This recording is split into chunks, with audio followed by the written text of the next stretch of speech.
vamos seguir, meus irmãos, vamos seguir, meus amigos, na nossa aula na noite de hoje. Conforme nós estamos considerando, nós estamos vendo o mini curso sobre interpretação bíblica ou interpretação das Escrituras.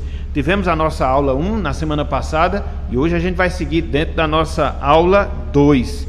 E hoje a gente vai dar esse prosseguimento ao curso e assim a gente poder desenvolver o nosso conteúdo. Então, na última aula que nós tivemos na semana passada, a gente tratou de alguns conceitos introdutórios, alguns conceitos iniciais acerca da interpretação bíblica ou da hermenêutica bíblica, se nós quisermos assim falar, se nós quisermos assim dizer. Hoje, conforme nós falamos, vamos seguir e a gente vai adentrar na parte mais prática, vamos assim dizer, do nosso curso, na parte mais prática de como nós interpretamos a palavra do Senhor, de como nós podemos melhorar a nossa compreensão bíblica, a nossa compreensão das Escrituras. Contudo, irmãos, amigos, antes da gente seguir nessa parte prática propriamente dita, nós precisamos reafirmar um ponto que eu acho fundamental, que eu acho essencial, não só no nosso curso que nós estamos a fazer, interpretação bíblica, mas um ponto que é essencial para todos nós que somos cristãos, para todos nós que somos servos e servas do Senhor. E que ponto é? A pergunta que nós devemos fazer e a resposta que nós devemos dar em relação à Bíblia. O que é a Bíblia? Até porque o nosso curso ele tem justamente esse viés. O nosso curso tem esse objetivo, nos dá técnicas, nos dá algumas regras para que a gente possa compreender melhor, para que a gente possa interpretar a palavra de Deus, a Bíblia Sagrada. Mas fica essa pergunta, mas o que é a Bíblia? E aí nós colocamos uma definição bem básica, mas que transmite a ideia que nós devemos ter em relação à palavra do Senhor. Ou seja, a Bíblia, meus irmãos, a Bíblia, minhas irmãs, é a palavra inspirada de Deus para o homem. A Bíblia é a palavra inspirada de Deus para o homem. Que a gente não esqueça isso jamais, que a gente possa estar sempre recordando desse ponto. Nós tratamos da Bíblia Sagrada, nós estamos tratando da palavra inspirada de Deus, da palavra inspirada do Senhor. E aqui eu queria aprofundar e ler o seguinte pensamento para vocês. Olhem só, na nossa próxima projeção. Na sua soberania e também na sua condescendência, Deus, meus irmãos, meus amigos, Ele decidiu se revelar de maneira especial ao homem, usando o registro escrito para isso, ou seja, a Bíblia Sagrada, a palavra do Senhor. Ato contínuo, qual é a compreensão que nós devemos ter? Ato contínuo, qual é a implicação que isso gera em nossas vidas? Nós não interpretamos um texto qualquer, não jamais, mas nós estamos a procurar e vamos dar esse recurso aos irmãos, vamos procurar dar os recursos para nós compreendermos aquilo que Deus registrou para nós na sua palavra, de forma perfeita, de forma autoritativa e também de forma eterna. Então, é sempre bom nós enfatizarmos esse ponto. É sempre bom nós reiterarmos essa verdade. Nós temos diante de nós, não é qualquer livro, nós temos diante de nós o livro sagrado, o registro sagrado que Deus fez da sua revelação. E não é qualquer escrito, não é qualquer registro, mas é um registro perfeito, mas é um registro autoritativo, mas é um registro eterno e eterno para cada um de nós. Perfeito porque não tem erro, autoritativo porque é a verdade e a vontade final de Deus para nós, e eterno porque, como Cristo disse, vai passar a terra, vai passar céu, mas a sua palavra há de permanecer. Então, é para o conteúdo dessa palavra que nós estamos dirigindo os nossos esforços, para que nós possamos ter uma compreensão de recursos, de maneiras de nós podermos interpretar e entender melhor o texto sagrado, o texto de Deus. Dentro desse aspecto, relacionado à questão da inspiração bíblica, da inspiração da palavra, que é o objeto da nossa interpretação, eu queria fazer menção a duas palavras que nós encontramos em dois apóstolos, tanto o apóstolo Paulo como também o apóstolo Pedro, acerca da perspectiva que Deus os inspirou e que eles tinham em relação à palavra e que eles registraram em relação à palavra, em relação às Escrituras Sagradas. 2 textos conhecidíssimos nossos, e eles falam o seguinte: primeiro deles, a afirmativa do apóstolo Paulo, lá na segunda carta de Timóteo, capítulo 3, versículos 16 e 17. Olhem só o que Paulo aqui nos diz, que a gente possa recordar essa verdade, que a gente possa recordar essa realidade. Ele fala, olhem só: toda a Escritura é inspirada por Deus. E aqui eu usei a palavra theopneustos, a palavra grega que significa sopro de Deus, que é traduzido na nossa língua pela palavra inspirada por Deus. E aí, depois que Paulo faz a descrição do que é a palavra, do que é a Bíblia, é o sopro de Deus, é a inspiração de Deus, ele vai dizer para que essa palavra serve, uma vez que ela é assim. E ele prossegue: é útil para o ensino, para a repreensão, para a correção, para a educação na justiça, a fim de que todo homem de Deus seja perfeito e perfeitamente habilitado para toda boa obra. Que grande privilégio, meus irmãos. Que grande dádiva, minhas irmãs, nós temos da parte de Deus. Nós temos esse registro perfeito. Nós temos esse registro inspirado. Nós temos esse registro soprado, onde Deus decidiu que nós tivéssemos acesso a esse recurso para que assim essa bênção pudesse estar disponível continuamente para nós e nós pudéssemos entender e nós pudéssemos aprofundar, e daí a necessidade de podermos ter esses recursos para que nós aprofundemos a nossa compreensão, para que nós aprofundemos a nossa interpretação bíblica. Contudo, eu não queria parar apenas na afirmação que Paulo faz acerca do entendimento que ele tinha da Escritura, acerca da visão que Deus lhe mostrou também relacionada à Escritura. Eu queria ir um pouco mais adiante e aqui recordar também o que o apóstolo Pedro nos fala, lá na sua segunda carta, capítulo 1, versículo 21, quando ele trata acerca da palavra, e que é bom nós recordarmos, é bom nós partirmos desse pressuposto. Olhem só o que Pedro aqui nos ensina. Ele diz, olha só: porque nunca jamais qualquer profecia foi dada por vontade humana. Então Pedro aqui já exclui a vontade humana dentro da composição da palavra. Não, nunca jamais. E ele complementa: entretanto, homens santos, veja bem, falaram da parte de Deus, movidos, conduzidos pelo Espírito Santo. Então, é a perspectiva que nós devemos ter da Bíblia Sagrada. Nós temos nela o registro de homens santos que foram movidos, que foram conduzidos da parte de Deus, para que nos trouxesse as verdades concernentes, quer seja a pessoa de Deus, quer seja acerca da sua vontade para as nossas vidas. Então, é nesse registro sagrado que a gente se debruça, é nesse registro sagrado que a gente investe o nosso tempo, para compreendê-lo melhor, para entendê-lo com mais aprofundamento, e assim a gente possa não só nos edificar espiritualmente, mas termos os recursos necessários para falar dessa verdade, para falar desse conhecimento a outras pessoas. Então, jamais nos esqueçamos desse ponto, jamais nos esqueçamos dessa verdade. Nós estamos aqui considerando alguns pontos relacionados à interpretação, sim, mas não é a interpretação de qualquer texto, não é a interpretação de qualquer conteúdo, mas sim é a interpretação daquilo que Deus revelou, daquilo que Deus registrou, daquilo que Deus nos dá acesso, para que assim nós possamos não só compreendê-lo melhor, mas também entender de maneira mais perfeita a sua vontade para a nossa vida.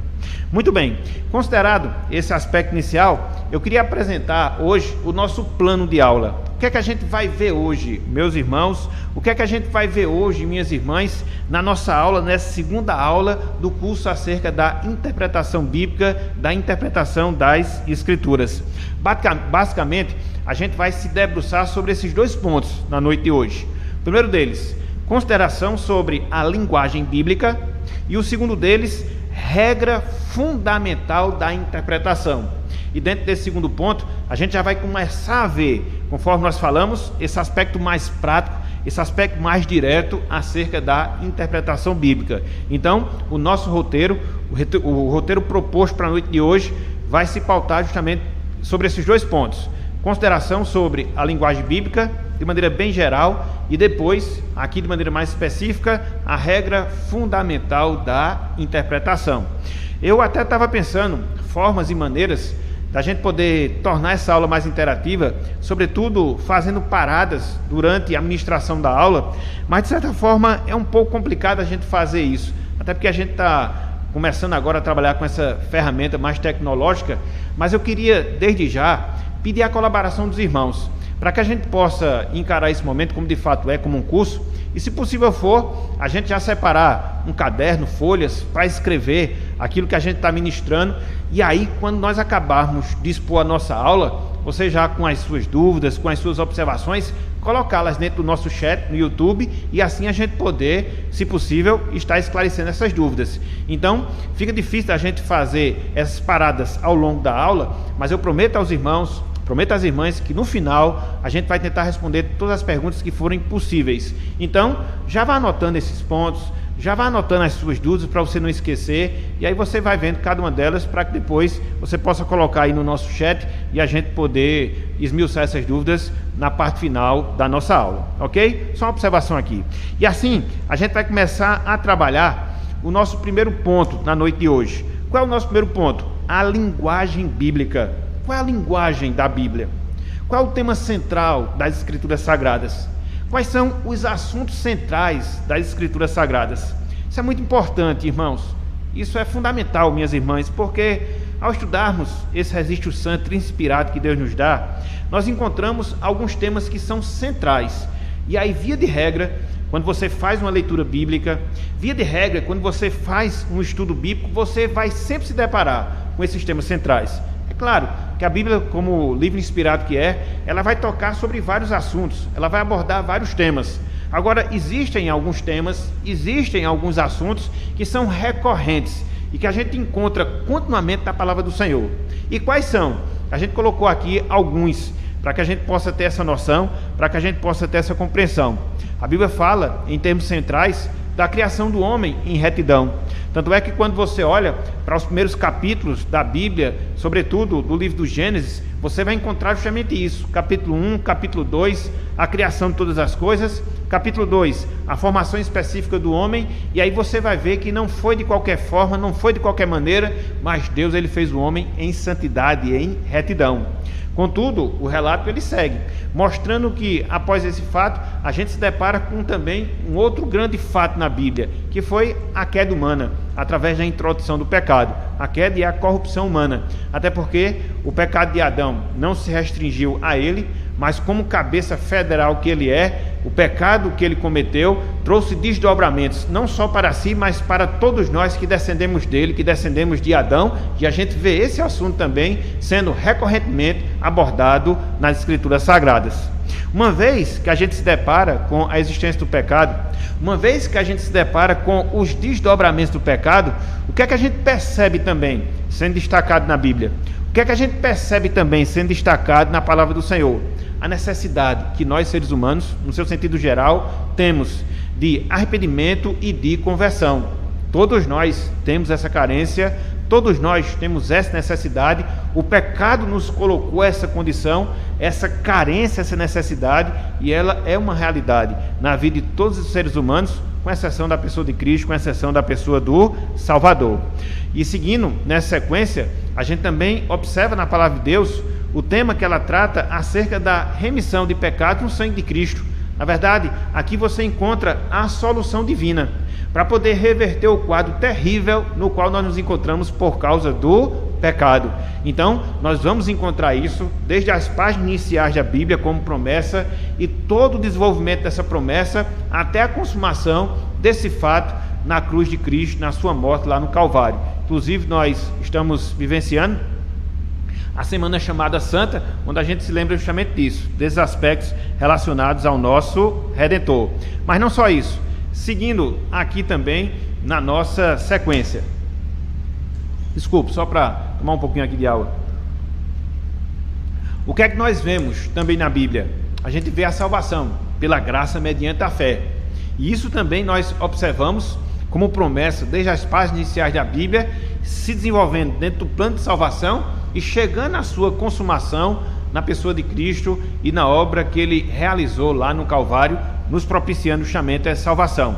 Seguindo, o que é que a gente observa também como tema central da Bíblia? A necessidade que nós temos, uma vez que nós fomos salvos, de viver em obediência, de viver em santidade, que era o projeto inicial de Deus em relação à humanidade, conforme nós observamos ali nas primeiras páginas da Bíblia Sagrada. Mas não só isso, nós temos a promessa que Deus nos dá, da sua capacitação, através do seu Espírito Santo, para quê? Para nós vivermos essa vida de obediência, para vivermos essa vida de santidade. Deus não nos deixa sós dentro desse aspecto, muito pelo contrário, Ele nos capacita, Ele nos dá os meios, Ele nos dá os recursos pelo seu Espírito que habita em nós, para que isso de fato se dê e ocorra em nossas vidas. E por fim, como tema central, o que é que nós encontramos? A consumação da salvação na eternidade. Isso se dá, quer seja em relação à nossa morte, a partida para a eternidade, quer seja no retorno glorioso de Cristo para buscar a sua igreja. Então, quando você olha a Bíblia, você vai se deparar com um desses temas, com um desses assuntos, sendo, repito, recorrentemente destacado no texto sagrado. Se nós quisermos sintetizar um pouco mais acerca dos assuntos relacionados à palavra de Deus, os assuntos centrais, a gente pode ter esse segundo quadro aí, ou esse quadro seguinte que a gente colocou aí para vocês. Qual é? Criação, queda, redenção e consumação. Criação, queda, redenção e consumação. Então você tem a criação do homem, conforme nós falamos, você tem a queda do homem, conforme nós falamos, a redenção na pessoa de Cristo e a consumação da nossa salvação. De maneira mais sintética, você encontra aqui esses 4 pontos centrais, esses 4 assuntos, sempre recorrente na palavra de Deus, sempre recorrente na palavra do Senhor. Então, enquanto você considera a linguagem bíblica, quando você considera a linguagem das Escrituras, ela quer mostrar justamente isso. O fato de Deus ter nos criado, a queda que nós tivemos em Adão, a redenção que nós temos em Cristo e a consumação da salvação que nós temos na pessoa do Salvador. Quando nós entendemos, meus irmãos, quando nós compreendemos, minhas irmãs, esse aspecto, a gente chega à conclusão que a linguagem bíblica é uma linguagem simples, é uma linguagem clara. É claro que você vai encontrar algumas coisas um tanto quanto mais complexas, algumas coisas um tanto quanto mais difíceis, mas no seu âmbito geral, no seu sentido mais geral, a linguagem da Bíblia vai ser uma linguagem simples para cada um de nós, para que nós possamos ter ciência desses fatos, da nossa criação, da nossa queda, da nossa redenção e também da nossa consumação. Então, ao interpretar as Escrituras Sagradas, a gente vai observar esses temas. Ao observar as Escrituras Sagradas, a gente vai ver a linguagem simples, clara, com a qual ela nos revela acerca desse assunto. Queda, criação, queda, redenção e também consumação. Então, essa é a linguagem bíblica que nós temos diante de nós, a linguagem da palavra de Deus, a linguagem da palavra do Senhor. Muito bem, passando para o segundo ponto, e aqui a gente vai se demorar mais, o que é que nós temos agora, meus irmãos? O que é que nós temos agora, minhas irmãs? Nós temos a regra fundamental de interpretação bíblica. Nós temos a regra fundamental de interpretação bíblica. Então, qual é a regra das regras? Qual é o princípio dos princípios? O que é que a gente deve considerar de maneira muito incisiva, de maneira muito contínua? É o que a gente vai ver aqui, a partir de agora, dentro desse ponto.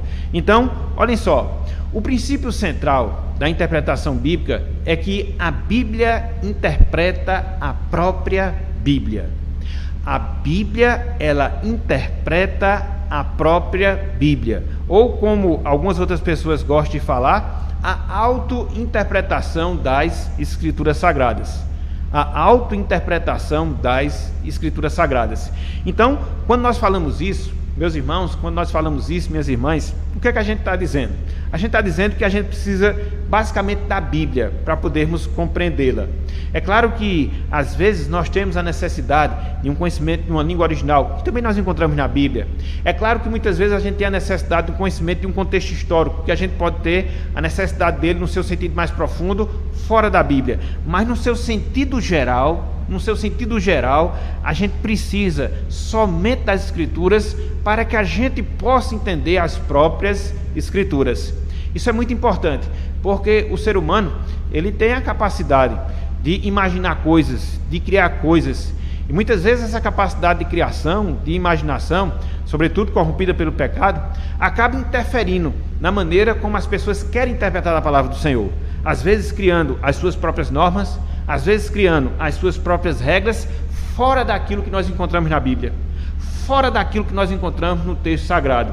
Então, o bom estudioso das Escrituras, o bom estudioso da Palavra do Senhor, ele tem que partir sempre desse pressuposto, ele tem que partir sempre desse princípio. Que princípio? A Bíblia, ela vai sempre interpretar a própria Bíblia. A Bíblia, ela vai sempre se auto-interpretar, para que a gente possa compreendê-la, para que a gente possa descer a detalhes em relação a ela.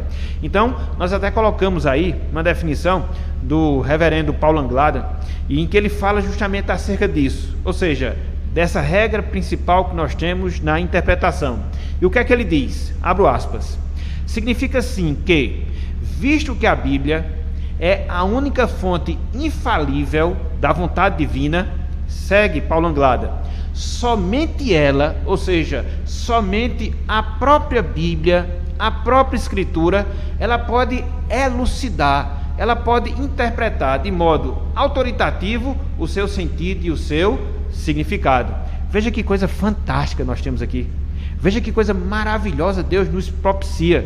Ele nos dá o seu livro sagrado e ele não precisa dar um complemento, vamos assim dizer, para que a gente possa compreender esse livro, que a gente possa interpretar esse livro. Não, o seu próprio livro, a sua própria revelação, ela vai se auto-interpretar e vai fazer isso no seu sentido autoritativo, vai fazer isso para elucidar as nossas dúvidas, vai fazer isso para que nós compreendamos cada vez mais aquilo que Deus ele requer e requer para cada um de nós. É interessante que os reformadores, eles usavam uma expressão latina e que traduzia justamente isso, essa regra principal de interpretação.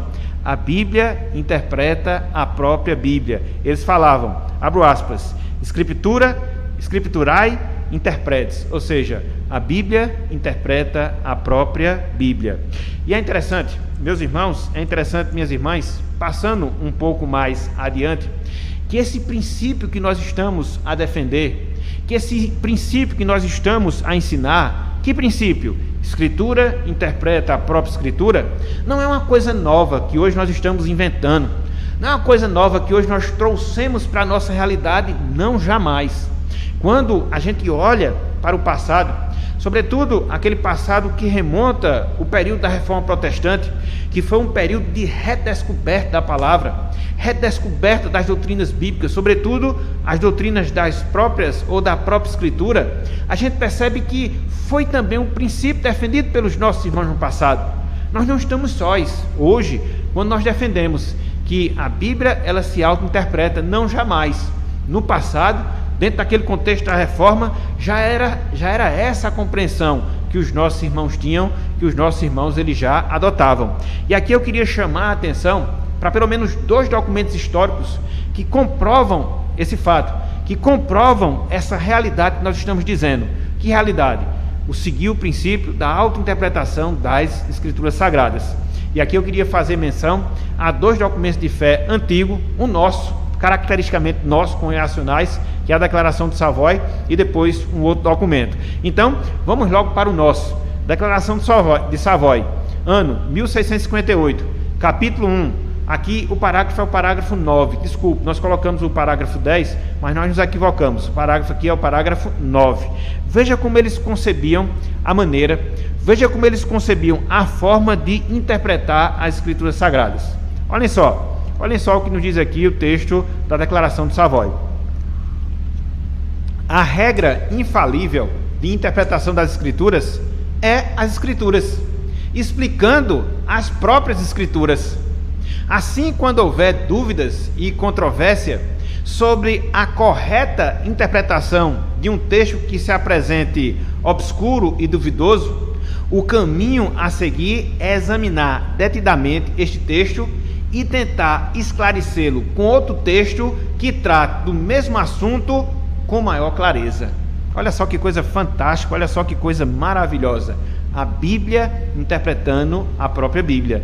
Então, muitas vezes você se depara com essa situação de encontrar textos que sejam de difícil elucidação, de se deparar com textos que são obscuros dentro da sua compreensão. E o que é que a gente vai fazer? Recorramos à própria Bíblia, recorramos ao próprio texto sagrado, para que assim a gente possa ter a elucidação desse caso. E com certeza a gente vai ter, porque foi esse o recurso utilizado pelos nossos irmãos no passado. Aqui nós estamos remontando ao século XVII, aquele período ali, pós o período inicial da Reforma Protestante. Estamos aqui fazendo uma declaração de fé nossa, congregacionais, de que a regra infalível de interpretação das Escrituras é a própria Escritura se explicando a si mesma, vamos assim dizer. Então, diante de dúvidas, diante de incompreensões, qual deve ser o nosso recurso? Diante de obscuridade, qual deve ser o nosso passo? Recorrer à própria Bíblia, ao seu contexto imediato, ao seu contexto maior, para que assim a gente possa ter essa clareza na nossa interpretação. Então, fizemos menção aqui da nossa declaração de fé, da nossa declaração doutrinária, nós que somos congregacionais. Mas nós não estamos sós também nesse aspecto. Olhem só o que a gente pega aqui, um pouco antes, 100 anos antes aproximadamente, na Confissão Helvética, que era uma confissão de fé adotada sobretudo pelos protestantes do sul da França. Olhem só o que eles dizem também em relação à interpretação das Escrituras, no seu parágrafo 2, no seu item 2 do seu documento de fé.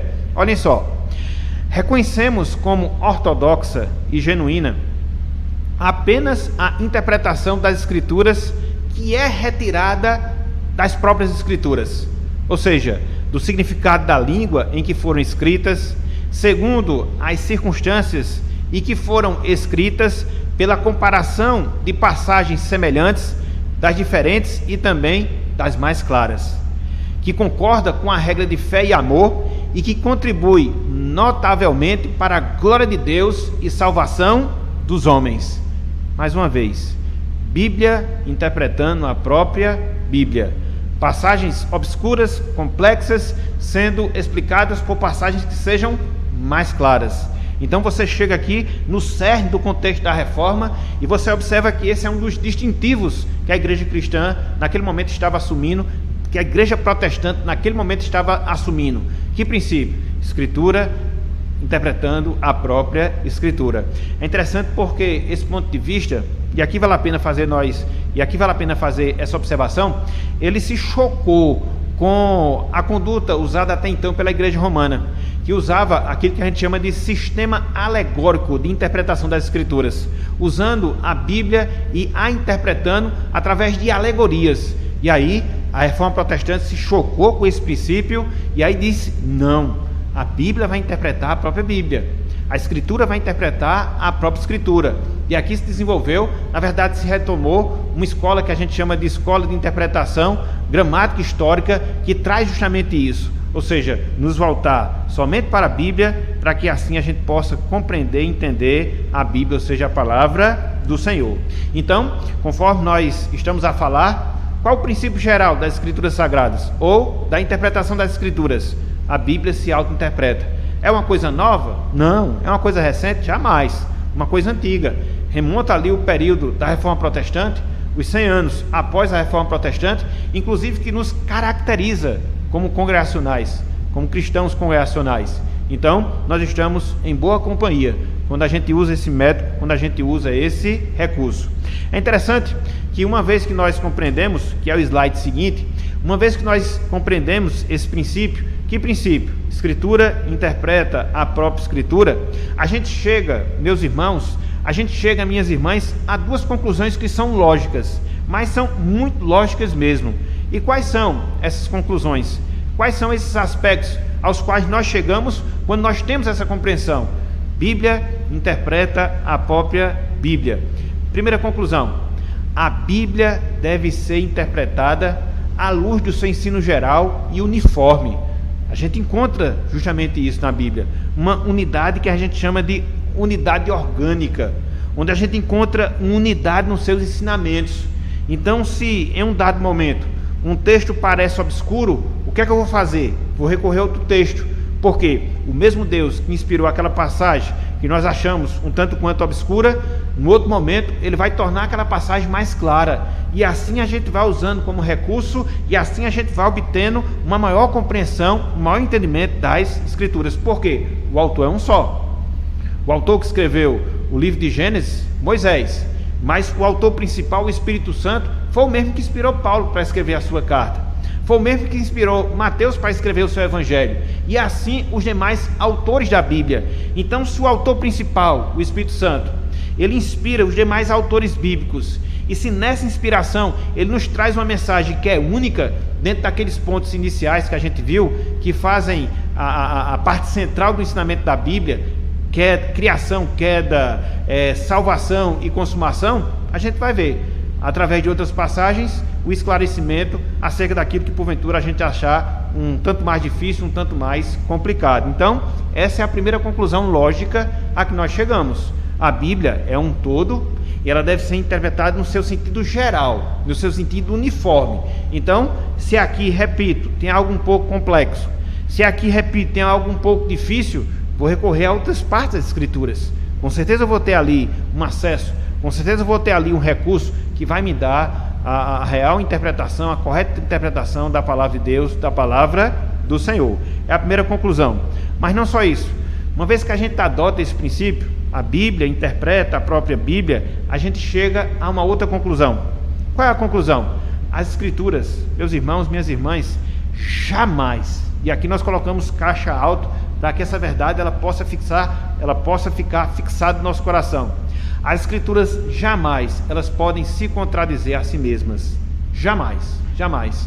A gente vai encontrar contradição nas Escrituras Sagradas. Um texto desfazendo de outro texto, não. O que talvez nós não tenhamos a compreensão é o entendimento correto de determinados textos. Mas jamais você vai encontrar isso, de um texto contradizer outro e assim causar uma salada de conhecimento em relação à palavra do Senhor. Não, não, não. A gente não encontra isso na palavra de Deus. A gente pode encontrar em outros escritos, a gente pode encontrar em outros registros, a gente pode encontrar em outros textos, mas jamais, jamais a gente encontra na Bíblia Sagrada, na palavra de Deus, nas Escrituras do Senhor. Então, essas duas conclusões, elas são lógicas e elas procedem justamente dessa compreensão que nós devemos ter e desse recurso que nós devemos dar. Que recurso? Bíblia interpretando a própria Bíblia, Escritura interpretando a própria Escritura, porque a Bíblia é um todo orgânico e você vai encontrar os assuntos que são uniformes ao longo de toda a palavra de Deus, e a palavra ela nunca vai se contradizer, um texto se chocar com outro, não, haverá sempre uma harmonia, haverá sempre uma harmonização, ok? Seguindo dentro desse ponto, eu queria trabalhar aqui alguns desdobramentos no seu sentido mais prático, para que a gente possa pensar, para que a gente possa refletir. Olhem só, ignorar esse princípio, que princípio nós estamos falando? Que princípio nós estamos defendendo? Que a Bíblia interpreta a própria Bíblia. Então, ignorar esse princípio é abrir a porta para a heresia e se deixar seduzir pelas astúcias do diabo, que foi o primeiro a utilizá-lo. Ou seja, que recurso? Tirar texto fora de contexto para criar uma confusão na interpretação bíblica, na interpretação da palavra do Senhor. Então, tratar texto bíblico fora do seu contexto tem sido o caminho característico e predileto das seitas. Felizmente isso é uma tristeza, mas é uma realidade. A gente lida, e na verdade, não só é hoje, ao longo, na verdade, da história do cristianismo, a gente sempre lida com falsos ensinos, a gente sempre lida com seitas, a gente sempre lida com heresias. E qual vai ser a característica dominante e qual vai ser a característica central desses grupos?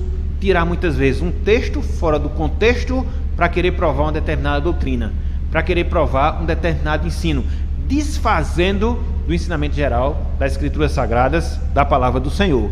Então, por mais que nós já saibamos disso, por mais que nós já tenhamos consciência dessa realidade, a gente precisa relembrar, a gente precisa repetir, porque via de regra nós somos confrontados com esses aspectos de falsos ensinos, de erros doutrinários que se baseiam justamente em textos que são colocados fora do seu contexto original. Eu queria até fazer aqui um exemplo prático. Conforme nós falamos aí, o diabo, ele é astuto nesse processo e na verdade foi ele que começou a agir dessa maneira. Abram aí, por favor, meus irmãos, abram aí, por favor, minhas irmãs, o livro de Gênesis, só para a gente ver como ele faz e como ele é ardiloso nesse processo. E como dizia Salomão, não existe nada novo hoje. Então, quando a gente observa e se depara com seitas, com heresias, com falsos ensinos que são propagados, que são ensinados, tirando o texto dentro dos seus contextos para provar os seus erros, a gente observa que isso não é algo novo, isso já começou ali desde a queda de Adão, desde as páginas iniciais das Escrituras Sagradas. Olhem só, abram aí, livro de Gênesis, capítulo 3, versículo 1. Livro de Gênesis, capítulo 3, versículo 1. A gente vai ver aqui o contexto da tentação e, consequentemente, da queda do homem. Conforme nós falamos, um desses assuntos centrais que nós temos nas Escrituras Sagradas. Olha só. Diz o seguinte o texto sagrado: mas a serpente, mais sagaz que todos os animais selváticos que o Senhor Deus tinha feito, disse à mulher. Então, chega lá o diabo, chega lá a serpente e começa a soar nos ouvidos de Eva. E veja como ele é ardiloso, veja como ele é sábio no sentido negativo dentro desse aspecto, tirando palavras do seu contexto para poder colocar o erro. E ele acaba sendo bem sucedido nesse contexto aqui. Veja o que ele diz, olha só. É assim que Deus disse: não comereis de toda ave do jardim. Então o diabo aqui ele tem essa técnica de usar as coisas fora do contexto para poder fazer com que a mulher labore no erro. E aí quando você olha aqui a passagem e você isola a passagem, você fica na dúvida: será que foi assim realmente que Deus falou? Será que houve essa proibição da parte de Deus de Eva, de Adão, não comer de toda a ave do jardim? Será que foi essa ordem que Deus havia dado ao primeiro casal? Não coma de nada no jardim, nenhuma das aves do jardim. Será que foi isso? Será que foi isso? Se você olhar somente essa passagem e não observar o seu contexto mais geral, você é levado a ser conduzido para esse pensamento, a ser conduzido para essa conclusão. Mas aí você volta um pouco, e eu peço que você faça isso, lá para Gênesis capítulo 2, versículo 16, e você vai observar que não foi isso que Deus disse, não foi nesses termos que Deus falou, não foi dessa forma que Deus se pronunciou. Então veja como o diabo ele é ardiloso em tirar as palavras do seu contexto original para poder produzir erro, engano e assim afugentar as pessoas da verdade. Olhem só, versículo 16, Gênesis capítulo 2, versículo número 16. Olhem só. E o Senhor Deus lhe deu esta ordem. Qual foi a ordem que Deus deu? Qual foi a ordem que Deus deu? De toda a árvore do jardim comerás livremente, de toda a árvore do jardim. De toda a árvore do jardim. Aí ele complementa, versículo 17. Mas da árvore do conhecimento do bem e do mal não comerás, porque no dia em que dela comeres, certamente morrerás. Então houve apenas uma exceção daquilo que Deus havia pronunciado ao primeiro casal: comam de tudo, vocês podem comer de todas as árvores, com exceção de uma. Então Satanás, de maneira ardilosa, ele vai no seu diálogo com a mulher, tentando levá-la ao erro, que ele acaba obtendo êxito. Você chega, conforme nós lemos lá no versículo 1 do capítulo 13, e diz: não comereis de toda a árvore do jardim. Foi assim que Deus disse? Foi assim que Deus falou? Não, eu posso comer de todas, com exceção de uma. Então veja como é importante, meus irmãos, veja como é importante, minhas irmãs, trabalharmos a Bíblia dentro dos seus contextos, analisarmos as Escrituras dentro dos seus contextos, e a Bíblia ela vai se auto-explicar, a Bíblia ela vai nos esclarecer a si mesma. Então é esse o recurso que a gente vai usar ao longo do nosso curso. Essa aqui é a regra geral. A gente vai procurar esmiuçar essa regra para que, através de regras mais específicas, a gente possa adotar esse princípio de maneira que a gente venha a ser bem sucedido, de maneira que a gente venha a ser eficiente nos nossos estudos da palavra, nos nossos estudos das Escrituras Sagradas. Como é que a gente aplica, meus irmãos? Como é que a gente aplica, minhas irmãs, esse princípio? No seu sentido mais específico, no seu sentido mais detalhado. A Bíblia explicando a própria Bíblia. Vai ser a sequência das aulas que nós teremos daqui para frente nas próximas sextas-feiras, se Deus assim permitir. Olhem só aí esse próximo slide, e aqui você já vai ter o roteiro, né, daquilo que a gente vai ver nas próximas aulas, dentro desse princípio geral. Que princípio geral? A Bíblia interpreta a própria Bíblia, e de maneira específica, como é que isso acontece? Como é que isso ocorre? Olhem só aí. Esse princípio é praticado com os seguintes passos. Em primeiro lugar, o que é que a gente deve fazer no estudo das Escrituras? Em primeiro lugar, qual deve ser a postura que a gente deve ter no estudo fiel das Escrituras Sagradas? A gente precisa observar, a gente precisa determinar o sentido usual ou comum do texto. Então, como é que ele é usado no seu sentido comum? Como é que ele é usado no seu sentido cotidiano? E a gente vai trazer algumas regras de como nós fazemos isso. Passo seguinte, o que é que a gente deve fazer? dentro dessa tarefa de interpretação bíblica, tomar o sentido do texto, segundo o conjunto da frase na qual esse texto se encontra. Por isso que Bíblia é texto e contexto. Em terceiro lugar, tomar o sentido do contexto do texto que nós estamos estudando, que nós estamos considerando. Então, o que é que fala o contexto geral dessa passagem? O que é que ela está dizendo? Para que eu possa ter uma explicação e interpretação mais exata do versículo que eu estou estudando. Mas não só isso, qual é o quarto passo que eu devo tomar? Considerar o objetivo do livro ou a passagem do texto. Qual é a proposta do autor sagrado? O que é que ele tem como objetivo em escrever essas passagens? Porque isso serve para eu entender o versículo específico que eu quero estudar, que eu quero considerar. Mas não só isso. Em quinto lugar, conforme nós estamos vendo aí, consultar as palavras, consultar as ideias, consultar os ensinos paralelos, ou seja, que a gente encontra em outros textos bíblicos. E a gente vai ver os paralelos de palavra, a gente vai ver os paralelos de ideias, a gente vai ver os paralelos de ensinos, para que assim a gente possa ter uma compreensão mais acurada das Escrituras Sagradas. É por isso que é uma tarefa trabalhosa, meus irmãos. É um trabalho trabalhoso. Fui redundante agora, né? É um ofício trabalhoso o que nós temos de interpretar as Escrituras Sagradas. Então isso requer tempo, isso requer cuidado, isso requer zelo, isso requer paciência, para que a gente possa dar todos esses passos, mas quando chegarmos no seu resultado final, podermos ter a conclusão que de fato interpretamos aquilo que Deus quis nos revelar, sem erro, sem misturar as verdades, sem confundir os princípios, mas poder ter a compreensão mais exata da palavra de Deus, a compreensão mais exata da palavra do Senhor. Então, esse vai ser o nosso roteiro para as próximas aulas. Considerar todos esses passos aí. A gente vai pelo menos usar 2 ou 3 aulas para isso e ver na prática como é que a gente faz isso, pegando os próprios textos, fazendo essas observações, para que assim isso crie um hábito em nós e a gente possa ter esse cuidado no estudo, na interpretação da palavra de Deus, no estudo, na interpretação da palavra do Senhor. Seguindo aqui, e a gente já está chegando no final da aula, a gente pode ilustrar, meus irmãos, minhas irmãs, a gente pode ilustrar esse princípio. Que princípio? Bíblia interpreta a própria Bíblia, Escritura interpreta a própria Escritura, usando os cuidados que a gente deve ter na leitura de um testamento. Então, suponhamos que nos seja dada a incumbência de ler um testamento, um documento que alguém deixou, para que após a sua morte a gente possa tomar consciência ou conhecimento da sua vontade. Então, o que é que a gente faz? Uma vez que a gente não tem a pessoa que elaborou aquele documento ao nosso lado, a gente lê aquele documento, a gente observa o significado daquelas palavras. Se a gente não entender nas frases específicas, qual o recurso que a gente usa? Olha os parágrafos nos quais aquelas frases estão inseridas.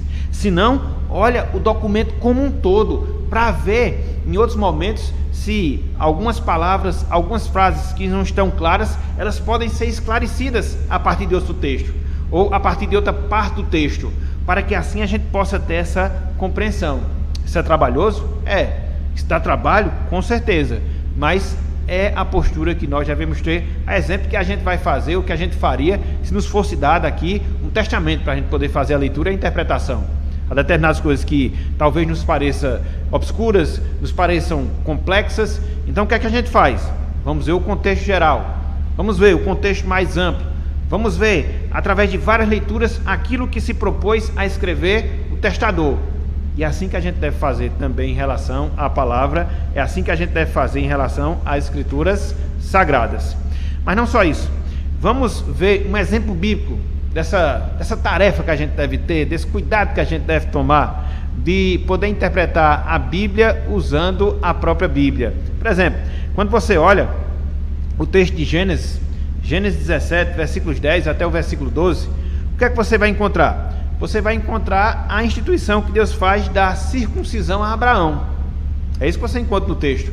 Aí fica justamente a pergunta, aí fica justamente a dúvida. Então, uma vez que Deus deu essa ordem a Adão, a gente deve fazer o mesmo com os nossos filhos hoje? Uma vez que Deus deu essa ordem a Adão, a gente deve fazer o mesmo com os nossos descendentes masculinos hoje? Não. Se você isolar o texto, no caso Gênesis 17, versículos 10 até o versículo 12, você poderá ter essa conclusão. Mas aí quando você segue adiante e vê outros textos da Bíblia, qual vai ser a conclusão que você vai chegar? Aquilo era uma realidade que fazia parte, especificamente falando, do Antigo Testamento. Aquilo ali cumpria um objetivo que Deus havia dado ao seu povo no Antigo Testamento, ou seja, a Israel. Quando você olha outras passagens das Escrituras, você vai chegar justamente a essa conclusão. Quando você chega, por exemplo, lá no livro de Hebreus, capítulo 10, ele vai mostrar que todos aqueles rituais, todos aqueles cerimoniais que nós encontramos no Antigo Testamento, eles tinham uma finalidade de apontar para Jesus. Não é que nós devêssemos adotá-los permanentemente na igreja, muito pelo contrário, eles cumpriam um papel de apontar para Cristo, de apontar para a sua obra de salvação. Era o que acontecia especificamente com a circuncisão, porque o apóstolo Paulo fala que é isso que Deus faz no nosso coração, ele circuncida o nosso coração para que nós possamos temer e temer ao seu nome. Então você vai ter aí uma interpretação correta de um determinado tema, de um determinado assunto, vendo o quê? A Bíblia como um todo, e não isolando textos, para que a gente possa provar ou tentar provar alguns pensamentos que porventura nós tenhamos. A gente usou aqui esse exemplo relacionado à circuncisão, mas se aplica a muitas outras coisas, mas sempre mostrando, sempre enfatizando essa realidade, essa necessidade. Bíblia explica a própria Bíblia.